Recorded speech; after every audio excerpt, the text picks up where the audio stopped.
Hey guys, welcome back to another episode of the Revere Weekend Roundup with myself and Ted.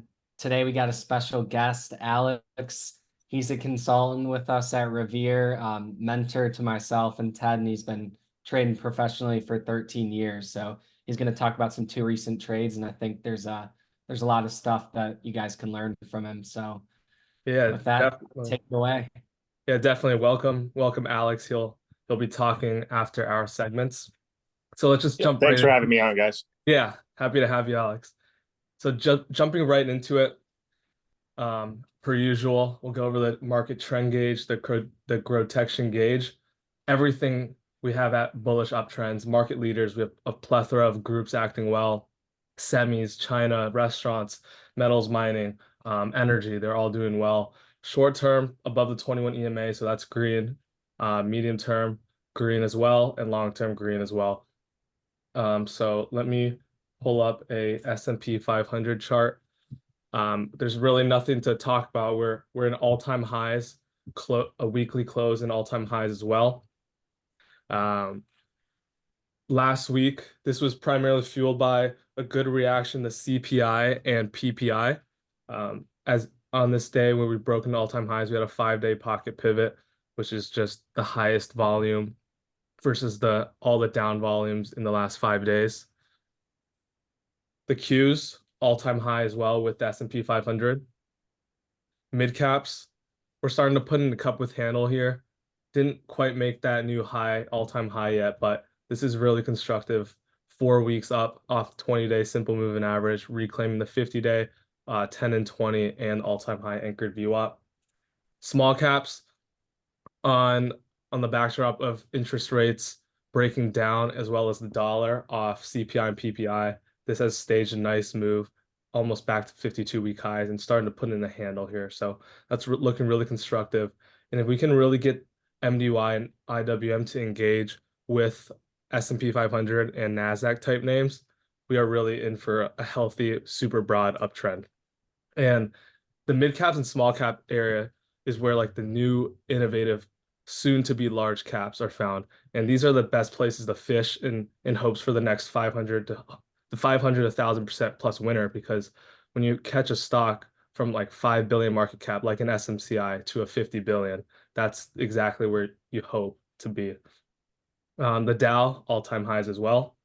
VIX, we sank almost to new lows actually. So volatility has definitely dried up, and this definitely presents an environment to where we can have a smooth, low volatility uptrend. However, we always have to make sure that we're prepared for the opposite side of the trade, because when the VIX is in new lows, you can get those spikes that can lead to harsh pullbacks. Dollar, as I talked about, broke down from its bear flag. Now it's kind of retesting this weekly base breakout level. Anything except up would be good for equities. Chopping sideways. If we started collapsing, that could indicate further weakness in our currency and just people's faith in our government. So we don't want to see a waterfall in the dollar either. So ideally, just sideways chop action.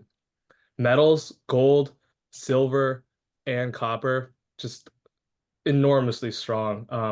I think copper made a new 4-year high actually. Actually, this might be an all-time high. Yeah, copper made a new all-time high here. Gold continues to sit near new all-time highs, and then silver also made a new high, new 5-year, 4-year high as well. All-time highs, we still have to get to 50, so still quite a bit to go there. Crude oil, just sitting here at below the 200 day. We like to see that um, for the sake of inflation. And then rates, like I talked about before, we retreated a bit off CPI and PPI numbers, which has presented a decent boost for equities. So here are those charts. And then finally, I talked about this on the podcast, but I think Bitcoin is one of the fatter pitches from now into the end of the year.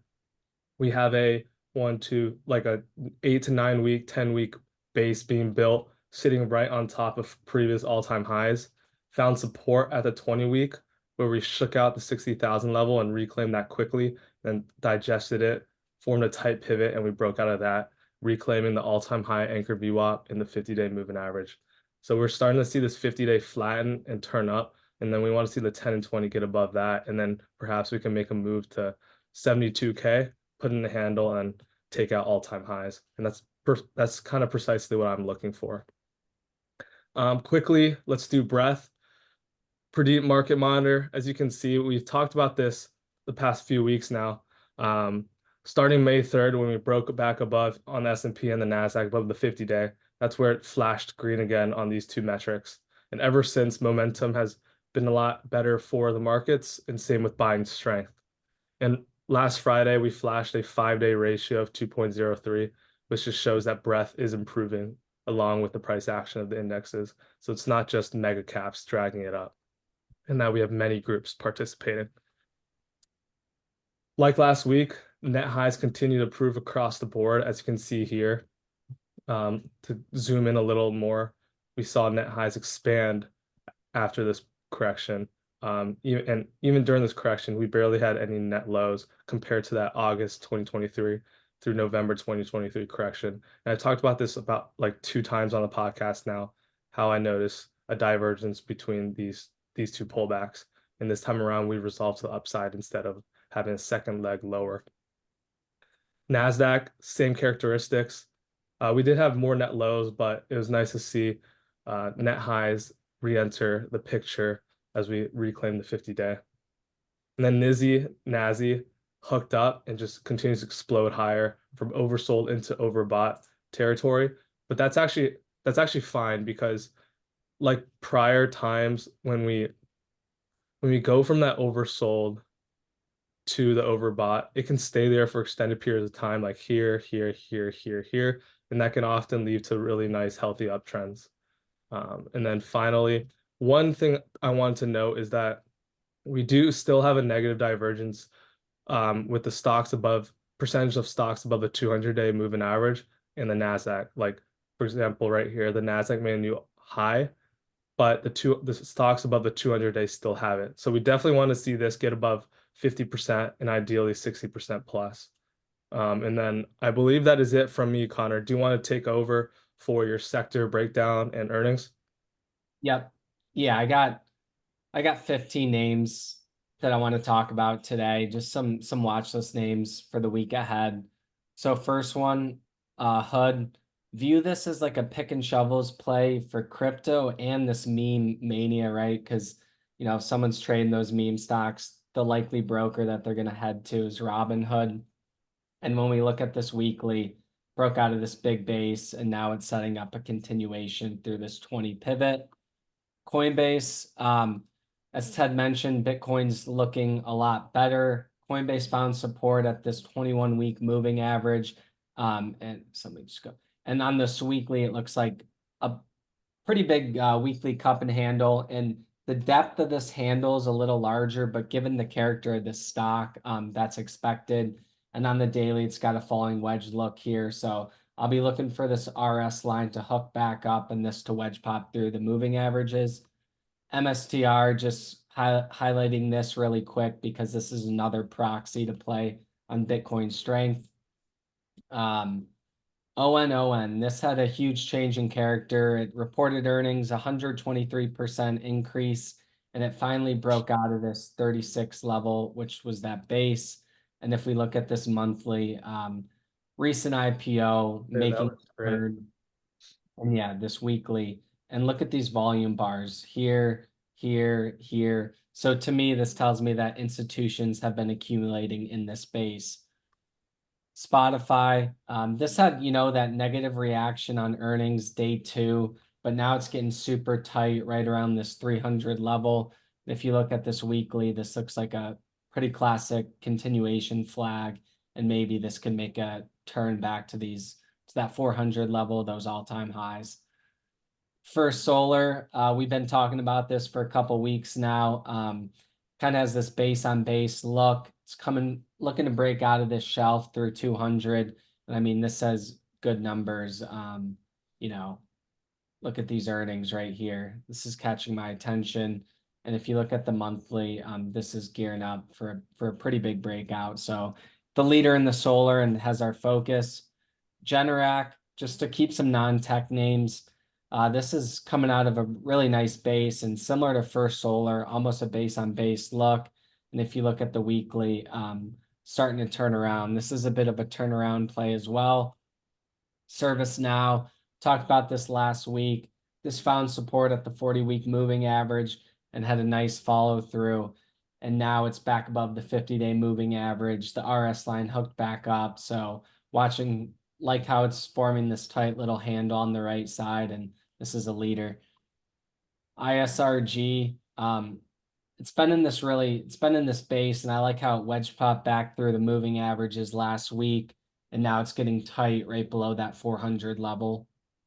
And the weekly looks good out of this base through 400. CPNG, this had that big base breakout, and it's consolidating in this flag really nicely. It's respecting the 21-day, moving higher, and Druckenmiller, this is his second biggest position, so definitely think investors like to see that. Celsius, it just ants characteristics just popped up, but this after finding support at like the top of this base, this turned around pretty quickly, and now a low volume handle would be nice to see on this name for continuation. Eli Lilly, the weight loss theme is still there. This is forming a really nice base, and you can see like the RS line has just gone dead sideways. So maybe with some momentum, this could pop through 800 and provide a good opportunity. Weekly looks great. MU. So the last three names, these are three of the leaders as the market, we never had the official follow through day, but as the market started to turn around, MU was one of the strongest names. So it got a little extended short term, but if it pulls back to this 120 spot, which is kind of that like low pivot spot, and forms a handle, that could provide a good opportunity. This is one of the leading names, so it's got a ton of strength. VRT, similar, it cooled down off that 100 mark, which, makes sense. That's a key psychological level, but it's pulling back into the 21 day, so that could be an opportunity.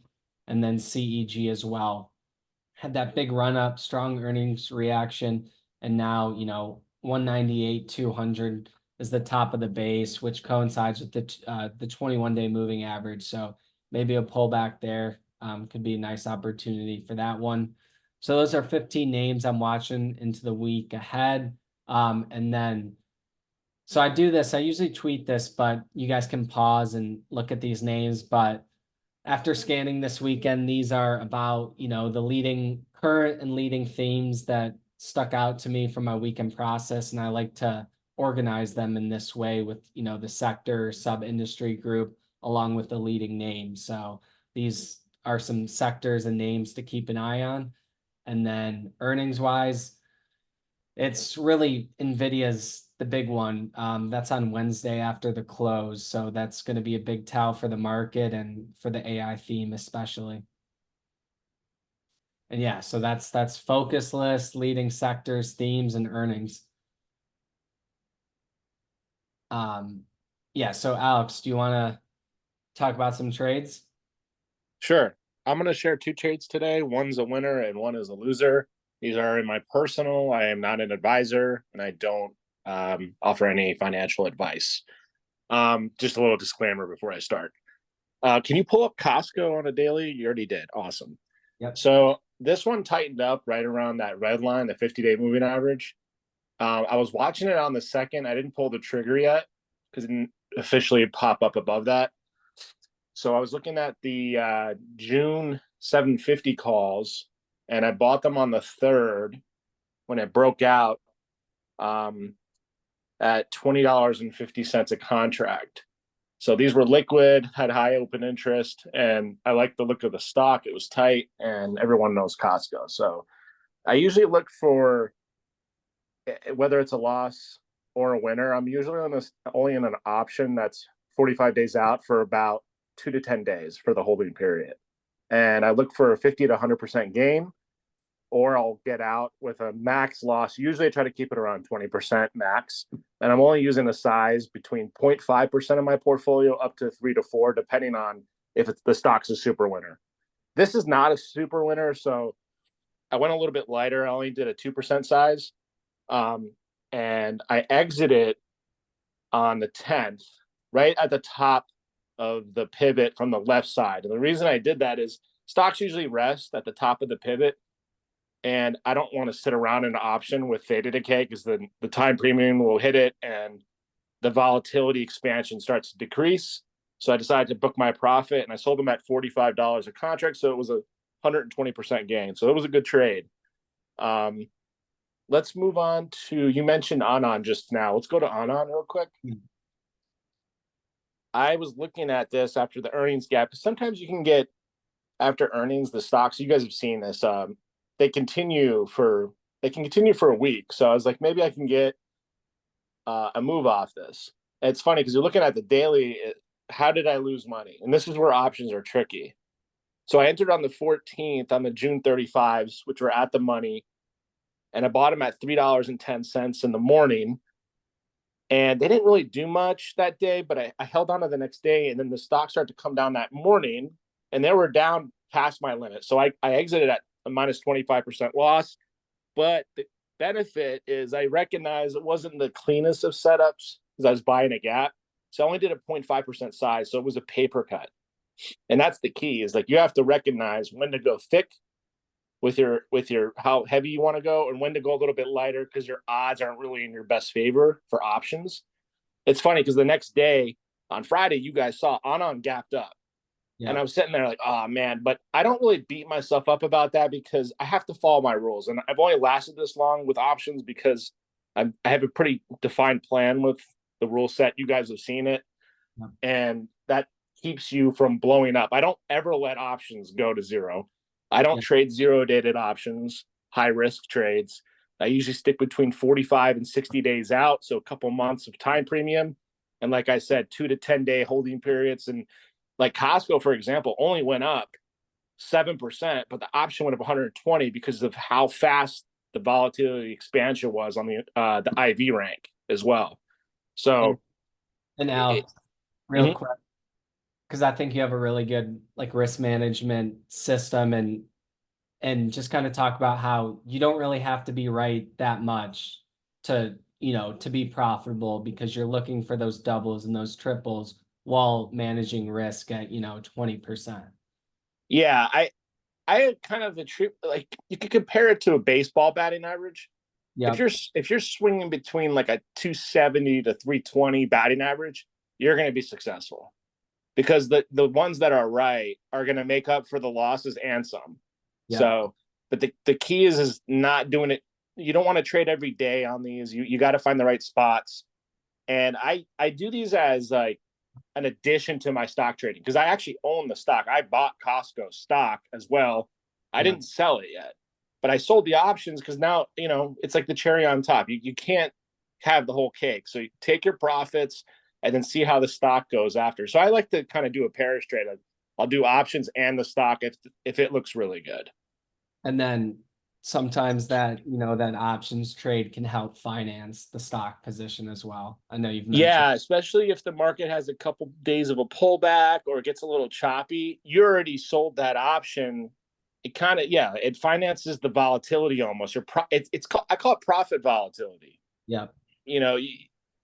If you don't look at your total AUM every day, your P&L is going to go up and down. But if you have a profit, it's not house money, it's your money, but it helps a little bit because you're not going to lose on the option. You're just kind of smoothly letting the stock itself do the talking. Yeah. And one thing, just as I look at this Costco chart, I think this is a good example of you want to find like low risk entries, right? Because Alex as it was making this turn and like it was super tight, right? So if it broke, if it broke, below here, he's probably wrong. But since it's so tight, that's going to be a smaller loss versus if you're buying right here when the stock is extended, look what happened. That was on earnings, but that's just an example. Yeah, and if you look at those three averages, like I have a 21 EMA, 50 SMA, and then I don't know if you have a 10 simple moving average or an 8 EMA, but when those three converge like that, and then break out, kind of like a roots on a tree. You see Mhm. how they're like their fingers? That's a good sign too, because that's like it's almost like a power of three setup where you have three big moving averages converging and then they expand out. So that was another a little trick that I used for a breakout. Yeah, and the volume was really drying up in that base, and then exactly what you want to see on the breakout day. Volume Yeah. started.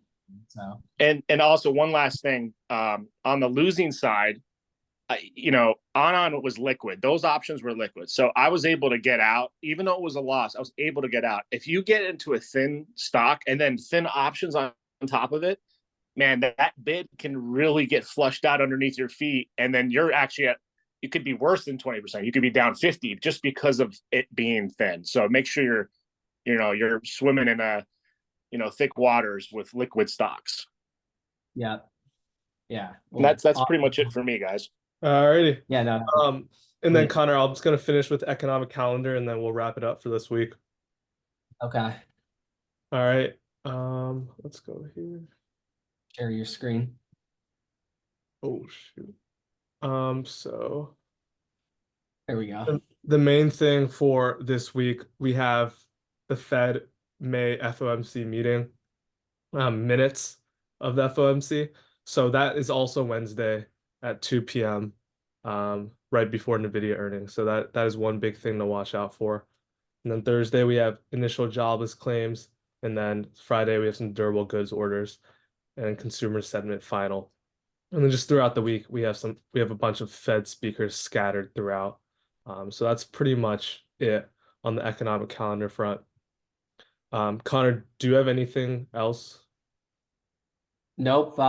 One real quick thing is we could be getting into a power trend next week. Mike Webster, I mean, he noted it, so that would be super positive. And yeah, the market's acting Yep. good. So let's just hope it continues and stay diligent. Yeah. And the power trend is just 10 lows above the 21 EMA, with the 21 EMA 5 days above the 50-day SMA, with the 50-day SMA turn up, and then the 10th day is a green day, and that's the power trend. I don't have an 8 and 21 here, so I can't show that, but yeah, we're 1 day away from that. Okay, so this is it for this week's weekend walkthrough. If you have any questions, you guys can email me or Connor at Ted or Connor at revereasset.com, or reach out to us on our Twitters. Thank you for tuning in. And so I'll actually be on vacation, so Connor will take over next week for the entirety of the video. Maybe Alex will join too, but we'll have to see about that. Anything else, Connor? Nope. Just want to say thanks, Alex, for coming on. Enjoyed having you walk through Yeah. this. No problem. Thanks, guys. And if anybody has any questions about the options, I'm on the_optionator on Twitter. You could hit me up, and I'm more than willing to help out for any questions about options. Yep. Thank you, Alex. And all right. great trading week, everyone. Bye.